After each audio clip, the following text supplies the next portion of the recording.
ഞാൻ മുമ്പ് എൻ്റെ ചാനലിൽ അപ്ലോഡ് ചെയ്ത ഒരു വീഡിയോയിൽ പറഞ്ഞിട്ടുള്ള ഒരു കാര്യമാണ്. മലയാള സിനിമയിൽ ഞാൻ 3 ആൾക്കാരുടെ കംബാക്കിന് വേണ്ടിയിട്ടാണ് ഏറ്റവും കൂടുതൽ വെയിറ്റ് ചെയ്തിരിക്കുന്നത്. മോഹൻലാൽ, ദിലീപ്, നിവിൻ പോളി. അതിൽ തുടരും സിനിമയിലൂടെ മോഹൻലാൽ നല്ല കിടിലൻ തിരിച്ചുവരവാണ് നടത്തിയത്. അതേപോലെ പ്രിൻസ് എന്ന സിനിമയിലൂടെ ദിലീപും ചെറിയ രീതിയിൽ കംബാക്ക് നടത്തിയെന്നാണ് പറയുന്നത്. ഇവരുടെ 2 പേരെ കുറിച്ചും ഒരു സെപ്പറേറ്റ് വീഡിയോ ഞാൻ എൻ്റെ ചാനലിൽ ഓൾറെഡി അപ്ലോഡ് ചെയ്തിട്ടുണ്ട്. എന്നാൽ പിന്നെ നിവിൻ പോളിനെ കുറിച്ചും ഒരു വീഡിയോ അങ്ങ് ചെയ്തേക്കാന്ന് വിചാരിച്ച്. അതെ, ഇന്നത്തെ വീഡിയോയിലൂടെ നമ്മൾ സംസാരിക്കാൻ പോകുന്നത് മലയാളത്തിന്റെ സ്വന്തം നിവിൻ പോളിയെ കുറിച്ചാണ്. ഈ 2015 കാലഘട്ടത്തിലൊക്കെ നമ്മുടെ കേരളക്കരെ ഒട്ടാകെ വലിയ രീതിയിൽ തരംഗം സൃഷ്ടിച്ചൊരു നടനാണ് ഈ പറയുന്ന നിവിൻ പോളി. പക്ഷേ 2019 ശേഷം ഒരു ക്ലീൻ ഹിറ്റ് സിനിമ ഇദ്ദേഹത്തിന് ഉണ്ടായിട്ടില്ല എന്നുള്ളതാണ് സത്യം. ഈ 5 വർഷക്കാലമായിട്ട് നിവിൻ പോളിയുടെ മലയാള സിനിമയിലെ തുടർ പരാജയങ്ങൾക്കുള്ള പ്രധാന കാരണം എന്തായിരിക്കും നമുക്ക് സംസാരിക്കാം. ആദ്യം തന്നെ നമുക്ക് നിവിൻ പോളിയുടെ സിനിമാ കരിയർ അനാലിസിസിലേക്ക് കടക്കാം. വിനീത് ശ്രീനിവാസൻ ആദ്യമായി സംവിധാനം ചെയ്യുന്ന മലർവാടി ആർട്സ് ക്ലബ് എന്ന സിനിമയിലൂടെയാണ് നിവിൻ പോളി മലയാള സിനിമയിലേക്ക് ആദ്യമായി കടന്നു വരുന്നത്. എല്ലാവർക്കും അറിയാവുന്ന പോലെ തന്നെ ഒരു ഓഡീഷൻ വഴിയാണ് നിവിൻ പോളി ആ ഒരു സിനിമയിലേക്ക് സെലക്ട് ആയത്. ആദ്യമായിട്ടാണ് വിഷു ഒരു ഫിലിം ലൊക്കേഷൻ ഞങ്ങൾ ആഘോഷിക്കുന്നത്. അതും വിനീത് ശ്രീനിവാസൻ്റെ കൂടെ ആഘോഷിക്കാൻ സാധിച്ചതിൽ ഞങ്ങളെല്ലാവരും സന്തുഷ്ടരാണ്. പുതുമുഖ നടന്മാരെ മാത്രം വച്ച് 2010 റിലീസ് ചെയ്ത ആ ഒരു പടം ആ വർഷത്തെ സൂപ്പർ ഹിറ്റ് സിനിമകളിൽ ഒന്നായി മാറി.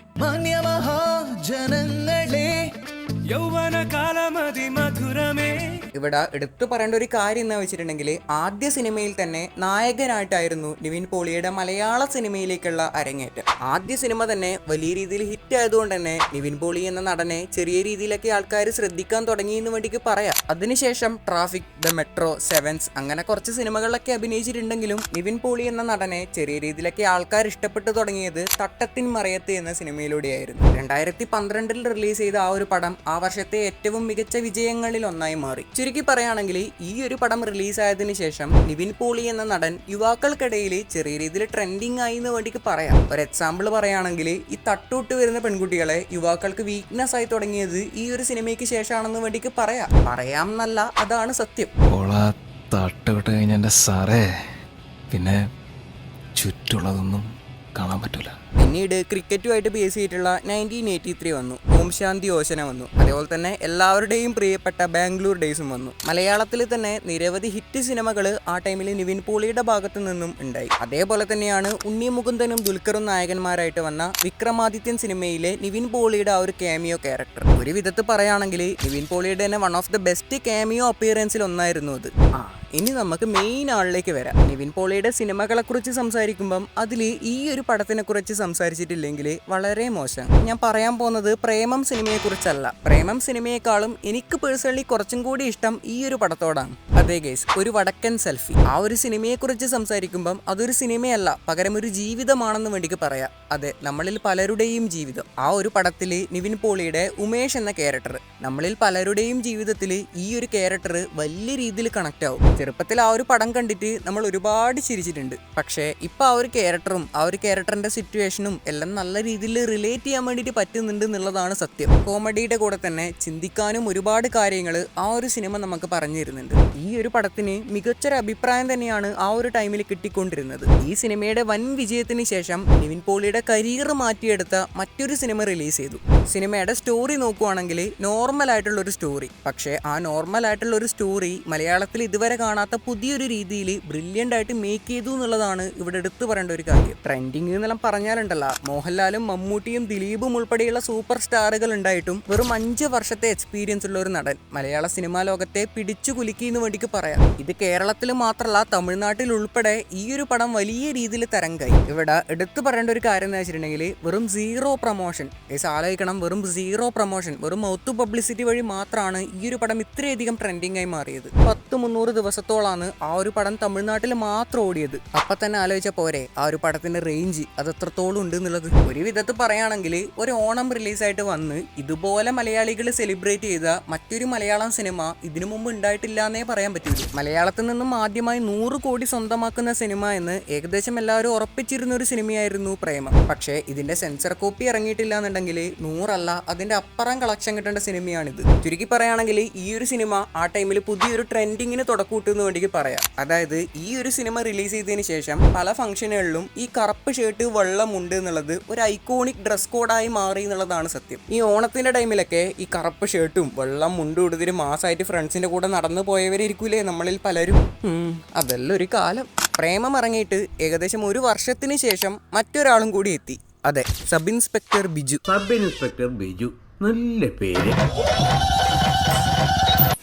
പക്ഷേ ചെറിയൊരു പ്രശ്നമുണ്ട്. ഈ ഒരു സിനിമ തന്നെയാണ് നിവിൻ പോളിയുടെ സിനിമാ ജീവിതത്തിന് തിരിച്ചടിയായി മാറിയത്. എന്താണെന്ന് വെച്ചാൽ ഈ സിനിമയിലെ ബിജു എന്ന ആ ഒരു പോലീസ് ക്യാരക്ടറിന് വേണ്ടിയിട്ട് നിവിൻ പോളി ചെറിയ രീതിയിൽ ബൾക്കിയായി മാറിയിട്ടുണ്ടായിരുന്നു. പക്ഷേ ഈ ഒരു സിനിമയ്ക്ക് ശേഷം ആ ഒരു ബൾക്കിയായ ശരീരത്തിൽ നിന്നും നിവിൻ പോളിക്ക് പഴയ ആ ഒരു ഫോമിലേക്ക് മാറാൻ സാധിച്ചിട്ടില്ല എന്നുള്ളതാണ് സത്യം. സ്വാഭാവികമായിട്ടും ആ ഒരു തടി കാലക്രമേണ കൂടി വന്നു എന്ന് വേണ്ടിക്ക് പറയാം. ആക്ഷൻ ഹീറോ ബിജു എന്ന സിനിമയ്ക്ക് മുമ്പും അതിനുശേഷമുള്ള നിവിൻ പോളിയുടെ ഫിസിക്ക് ശരിക്കും ശ്രദ്ധിച്ചിട്ടുണ്ടെങ്കിൽ നമുക്ക് കാര്യങ്ങൾ ഏകദേശം മനസ്സിലാകും. പക്ഷേ ഈ തടി വെച്ചു എന്നുള്ള ആ ഒരു കാരണം മാത്രമാണോ നിവിൻ പോളിയുടെ പതനത്തിന് കാരണം? ഈ തടിയുടെ കാര്യം പറയുമ്പം ഞാനൊരു റേസിസ്റ്റ് ആണെന്നും ആരും വിചാരിച്ചേക്കല്ലേ. പ്രേമം സിനിമയിലൂടെയൊക്കെ കണ്ട് നമ്മൾ ഇഷ്ടപ്പെട്ട ആ ഒരു നിവിൻ പോളിയുടെ പഴയ ലുക്ക് നഷ്ടപ്പെട്ടു എന്നാണ് ഞാൻ ഉദ്ദേശിക്കുന്നത്. ഈ ഫിസിക്ക് മെയിൻറ്റെയിൻ ചെയ്യാൻ കഴിയുന്നില്ല എന്ന് പറയുന്നത് അതൊരു കാരണമാണ്. പക്ഷെ അത് മാത്രം ഒരു കാരണമായിട്ട് കൂട്ടാൻ വേണ്ടി കഴിയൂ. അതിനിടക്ക് വേറൊരു കാര്യം, ഈ ആക്ഷൻ ഹീറോ ബിജു എന്ന സിനിമ പൊതുവെ നമ്മൾ പണ്ടൊക്കെ കണ്ടിട്ടുള്ള ഈ മാസ് ആക്ഷൻ പോലീസ് സിനിമകളെ അപേക്ഷിച്ച് നമ്മുടെ റിയൽ ലൈഫിൽ എങ്ങനെയാണോ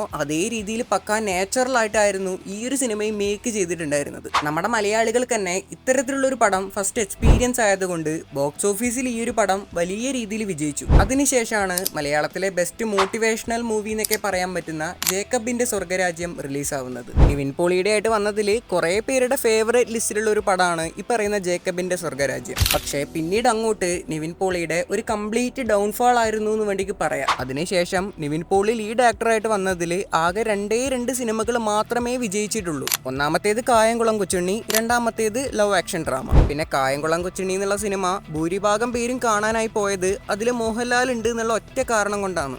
പിന്നെ ലവ് ആക്ഷൻ ഡ്രാമ അത് കോമഡി വൈസ് നോക്കുവാണെങ്കിൽ അത്യാവശ്യം നല്ലൊരു പടം തന്നെയായിരുന്നു. അതുകൊണ്ട് തന്നെ ബോക്സ് ഓഫീസിൽ ആ ഒരു പടം അത്യാവശ്യം നല്ല രീതിയിൽ തന്നെ വിജയിച്ചു.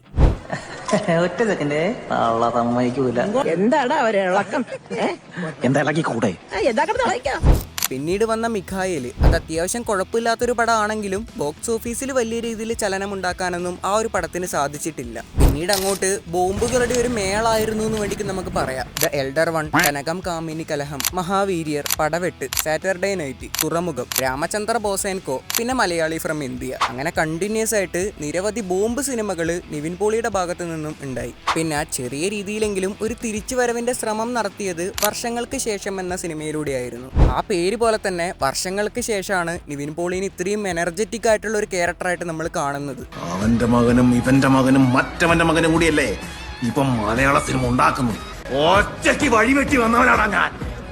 ഒറ്റയ്ക്ക് വന്നവരെ കളിയാക്കുന്നുള്ള പാർട്ടികളെ, ബോഡി ഷേമിംഗ് ചെയ്യുന്ന പാർട്ടികളെ. ഏതായാലും ഒരു തിരിച്ചുവരവിന്റെ സൂചകമായിട്ട് ആ ഒരു തടിയും വണ്ണെല്ലാം കുറച്ച് പഴയ ആ ഒരു ഫിറ്റ്നസ്സിലേക്ക് നമ്മുടെ നിവിൻ പോളി തിരിച്ചു വന്നിട്ടുണ്ട്. ഇനി നല്ലൊരു സ്ക്രിപ്റ്റും അതേപോലെ തന്നെ മികച്ചൊരു മേക്കിങ്ങും കൂടിയായിട്ട് ഒരു പടം വന്നിട്ടുണ്ടെങ്കിൽ പിന്നെ എന്ത് സംഭവിക്കുന്നുള്ളതിനെ കുറിച്ച് ഞാൻ പ്രത്യേകിച്ച് പറയേണ്ട ആവശ്യമില്ലല്ലോ.